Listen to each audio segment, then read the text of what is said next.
कल हमने क्या पढ़ा? न्यूटन सेकंड लॉ, और उसी के ऊपर हम क्वेश्चन कर रहे हैं।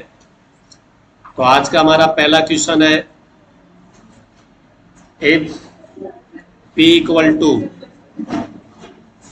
10 sine 2t i cap plus 10 cos 2t j cap.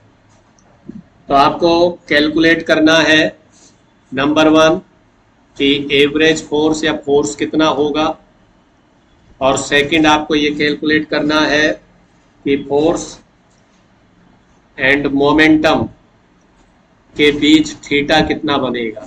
दो क्वेश्चन आपके सामने है। हमने आपको P की इक्वेशन दी है और फोर्स की वैल्यू कितनी होगी और एंगल कितना होगा दोनों के बीच। तो फोर्स P दिया है, फोर्स निकालना है, तो दिमाग में कुछ विचार आना ही नहीं चाहिए, dP अपॉन dt। तो यहाँ कोई बड़ा काम नहीं है, F equal to dP upon dt। ठीक है, वेक्टर में ले लीजिए। अब आप डिफरेंशियल करेंगे, 10 का डिफरेंशियल नहीं होगा, साइन 2t का डिफरेंशियल कोस 2t। अब आप ध्यान से समझिए, 2t का डिफरेंशियल क्या होगा? 2t का डिफरेंशियल 2, और डायरेक्शन आपकी आई कैप रहेगी, प्लस 10 का डिफरेंशियल नहीं होगा, कोस का डिफरेंशियल माइनस साइन 2t होगा, और 2t का डिफरेंशियल 2 होगा, डायरेक्शन वही रहेगी। तो आपका F vector 20 cos 2t i cap minus 20 sign 2t j cap, ये आपका F आ जाएगा। पहला क्वेश्चन कंप्लीट। अब सेकंड के लिए आपको इस चैप्टर का क्वेश्चन नहीं है, ये मैंने आपको जिस दिन वेक्टर पढ़ाया था उस दिन बताया था। आपको यदि दो वेक्टर पता है, यदि आपको दो वेक्टर पता है तो एंगल कैसे निकालते हैं? तो पहला तरीका तो आपको ये बताया था, cos theta A dot B, A का मॉडुलस और बी का मॉडुलस। क्लियर हो गई बात? ए का मॉडुलस और बी का मॉडुलस। क्लियर है बात? और यदि आप साइन थीटा से निकालना चाहते हैं, जो मैं मना करता हूं, मैं ये सलाह नहीं देता हूं, उसका फॉर्मूला होता है ए क्रॉस बी अपॉन मोड ए क्रॉस बी। मैं इसका सजेशन कभी नहीं देता हूं, तो मैं यहां पर कोस थीटा से ही निकालूंगा। तो कोस थीटा इक्वल टू किस किस के बीच निकालना है एंगल? F और P। तो आप लिखेंगे F डॉट P अपॉन में F का मॉडुलस और P का मॉडुलस। अब आप मुझे F डॉट P बताएंगे, तो सबको पता है कि I को I से मल्टीप्लाई करना है। तो I को I से मल्टीप्लाई करना है तो कितना आएगा? 200, और साइन 2t और cos 2t। क्या आपको समझ में आ गया? और I डॉट I 1 होता है, उसको नहीं लिखना है। क्लियर हो गई बात? 10 को 20 से मल्टीप्लाई किया, साइन 2t को cos 2t से मल्टीप्लाई किया, और I डॉट I 1 हो गया। अब इस सिमिलर, ये प्लस है ये माइनस है, तो यहां पर माइनस आ जाएगा, प्लस इंटू माइनस। 10 को 20 से मल्टीप्लाई किया 200, और cos 2t को sin 2t से मल्टीप्लाई किया, sin 2t cos 2t, और j कैप लिखने की जरूरत नहीं है। अब नीचे इनका मोड लिखना चाहे तो हम लिख सकते हैं, ऐसा कोई बड़ा काम नहीं है। आपको देखिए f का मोड निकालना है, तो दोनों में से क्या कॉमन आ जाएगा? 20। क्या आ जाएगा? और अंदर क्या बच जाएगा? केवल cos 2t और sin 2t।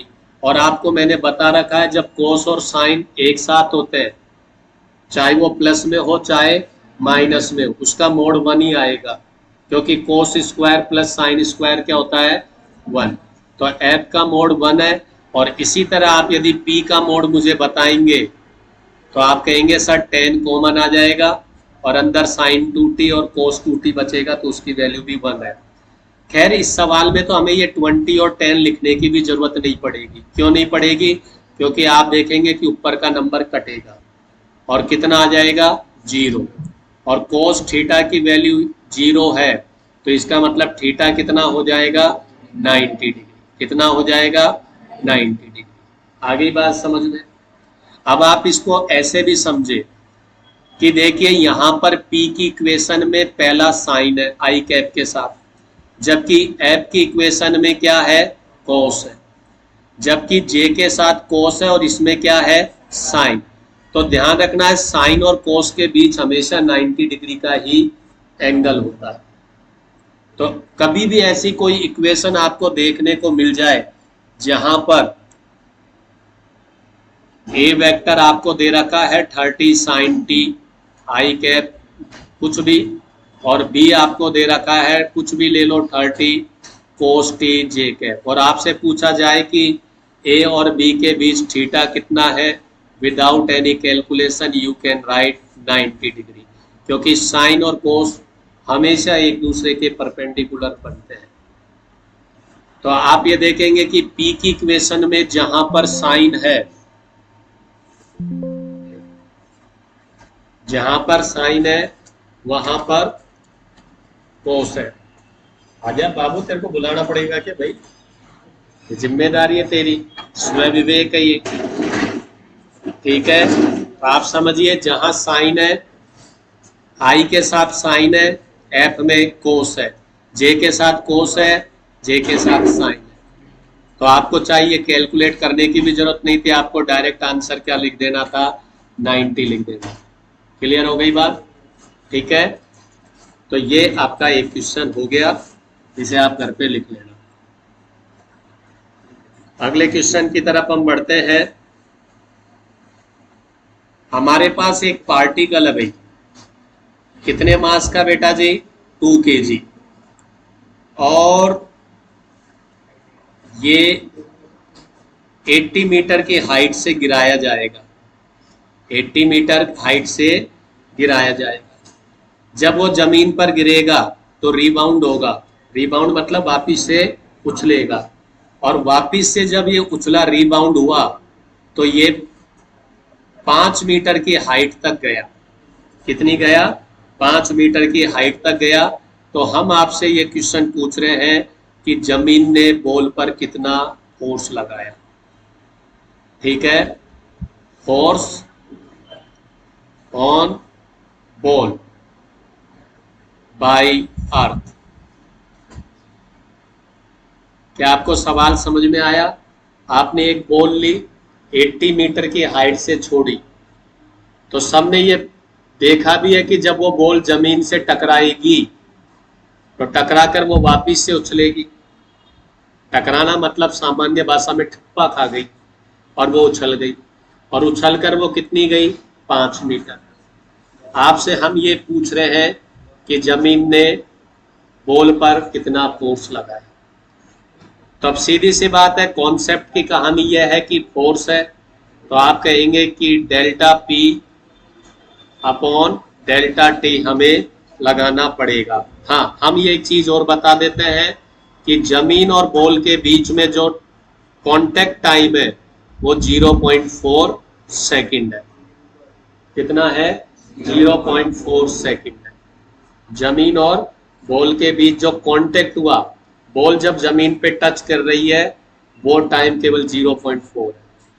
तो इस फॉर्मूले को देखकर आपने कहा कि डेल्टा टी की प्रॉब्लम क्वेश्चन ने ही सोल्व कर दी, 0.4 सेकंड दे दिया। अब डेल्टा पी का मतलब क्या है? P2 minus P1, P2 minus P1। ठीक है, P2 का मतलब क्या होगा? mv2। P2 का मतलब क्या होगा? mv2। अब mv2 कहाँ का V2? जब वो यहाँ पर टच करके उछल रहा है तो यहाँ का जो इनिशियल वेलोसिटी होगी उसे आप क्या कहेंगे? V2। जमीन पर टिप करके जब वो वापस से बैक हो रहा है उस समय उसकी जो वेलोसिटी है उसे आप क्या कहेंगे? V2। और V1 कौन सा? जब वो जमीन को टच कर रहा है, यहां पर जब वो उसको टच कर रहा है वो वेलोसिटी क्या होगी? V1। क्या आपको कहानी समझ में आ गई? मुझे फोर्स पूछा है, तो फोर्स पूछा है इसका मतलब मुझे डेल्टा P और डेल्टा T चाहिए। डेल्टा T आपको क्वेश्चन में गिवन है, 0.4 सेकेंड बॉल और अर्थ का कांटेक्ट टाइम है। अब बचता है डेल्टा P, तो आपने कहा P2 माइनस P1, तो P2 और P1 दोनों के लिए मास चाहिए, तो वो भी हमें क्वेश्चन में गिवन है। तो हमारे सामने केवल जो क्वेश्चन है वो V2 और V1 है। तो ध्यान रखिए V1 कौन सा माना जाएगा? जब आपकी बॉल जमीन से टकरा रही है, जिस वेलोसिटी से टकरा रही है। और V2 कौन सा माना जाएगा? टकराने के बाद, जस्ट बाद में ही वो जिस वेलोसिटी से ऊपर की तरफ जा रही है। तो अब आप कहेंगे कि सर अब तो ये इजी क्वेश्चन हो गया। क्यों हो गया? क्योंकि यहां पर वेलोसिटी 0 है। 80 मीटर के बाद वेलोसिटी कितनी होगी? तो आप कह देंगे कि सर हम इक्वेशन नंबर 3 इसमें यूज करेंगे। तो भाई कितना आ जाएगा? √2gh, यही बता रखा है, √2gh। तो आप इसे कैलकुलेट करेंगे, तो ये V1 के लिए हम कैलकुलेट कर रहे हैं, तो 2g कितना लेते हैं? 10, और ये हम लेते हैं 80। क्या इसका कैलकुलेशन 40 आ जाएगा? 40 मीटर पर सेकेंड। लेकिन हम डायरेक्शन भी लेंगे भाई, तो डायरेक्शन कितना हो जाएगा? 40 किधर की तरफ है? V1 की डायरेक्शन नीचे की तरफ, तो माइनस का j कैप, तो आप लिखेंगे -40 j कैप मीटर पर सेकेंड। Any problem? हाँ जी। अब V2 कैसे निकलेगा बेटा? तो आपको फिर अगेन देखिए, जब बॉल यहां से रीबाउंड हो रहा है, तो वो मैक्सिमम कितनी हाइट तक जा रहा है? 5 मीटर। तो मैक्सिमम हाइट पर वेलोसिटी कितनी हो गई? 0। और आपको इनिशियल वेलोसिटी V2 निकालनी है, तो आप अगेन कहेंगे कि सर इक्वेशन नंबर 3, या आप ये कह सकते हैं सर H मैक्सिमम का फॉर्मूला वर्टिकल वेलोसिटी में आपने बताया था u²/2g, तो यहां पर हमारा u क्या हो गया? V2। तो अगेन V2²/2g, तो फॉर्मूला हमारा वही निकल कर आ गया, V2 = √2gh। तो वैल्यूज पुट करते हैं, तो 2g कितना हो गया? 10, h कितना है? 5। तो क्या इसका 10 मीटर पर सेकेंड आएगा? और आप वेक्टर फॉर्म में लिखेंगे बेटा, तो कितना आ जाएगा? 10 ऊपर की तरफ है j कैप मीटर पर सेकेंड। क्लियर है? अब मैं फाइनल आंसर ऊपर लिख रहा हूं। अब मुझे बताइए P1 कितना आएगा बेटा जी? तो P1 हो जाएगा 2 mv1। तो m की वैल्यू कितनी है बेटा जी? 2, और V1 कितना निकला है? -40 j कैप। तो P1 आपका कितना आ गया? -80 j कैप। P2 बताइए क्या हो जाएगा बेटा जी? 2 और 10 j कैप। तो कितना आंसर आ जाएगा बेटा जी? 20 j कैप। अब मुझे डेल्टा P बता दीजिए क्या आ जाएगा बेटा जी? P2 minus P1। तो P2 की वैल्यू कितनी है? 20 j कैप, माइनस P1 की वैल्यू क्या है? -80 कैप। तो माइनस माइनस, तो 80 j कैप। तो डेल्टा P कितना आ गया? 100 j कैप। और मोड ले लूं तो कितना आ जाएगा बेटा जी? 100। ठीक है, अब आप फोर्स निकाल दीजिए फाइनल। तो फोर्स = डेल्टा P, तो 100, और टाइम कितना लगा? 0.4 सेकेंड। आपने पॉइंट ऊपर लिया 1000, मेरे हिसाब से 250 न्यूटन आपका आंसर आ जाएगा। क्या आपको मेरी बात समझ में आई? एक बार वापिस रिपीट कर देता हूं। आपने एक 2 kg बॉल लिया है और उसे 80 मीटर की हाइट से गिराया है।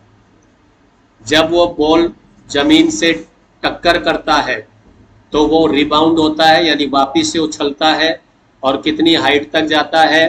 5 मीटर की हाइट तक जाता है। तो हम ये पूछ रहे हैं कि अर्थ ने कितना फोर्स लगाया। तो सीधी सी बात है, अर्थ का फोर्स निकालना है तो आपको अर्थ से टकराते समय V1 पता होना चाहिए और अर्थ से जाते समय V2 पता होना चाहिए। तो V1 निकालने के लिए आपने इक्वेशन थर्ड लगाई और आपने V equal to √2GH equation number third से वैल्यू पुट करके आपने 40 निकाला। डायरेक्शन नीचे की तरफ थी इसलिए -j कैप लिखा, और जैसे ही टक्कर करके ऊपर की तरफ जा रहा है तो हमें मालूम है वो 5 मीटर तक गया है, तो ये फाइनल वेलोसिटी 0 हो जाएगी। तो H मैक्सिमम का फॉर्मूला इनिशियल वेलोसिटी का स्क्वायर अपॉन 2g। हम इनिशियल वेलोसिटी क्या मान रहे हैं? V2, तो V2 स्क्वायर अपॉन 2g, और हमें यहाँ से V2 की कैलकुलेशन करके 10 मिल गया। देन हमने P1 निकाला, फिर P2 निकाला, दोनों का डिफरेंस निकाला, मोड़ लिया और फॉर्मूले में वैल्यू पुट की। तो मेरे हिसाब से आपको ये सवाल समझ में आ गया। ठीक है, कोई समस्या? ठीक है, अगले सवाल की तरफ बढ़ते हैं।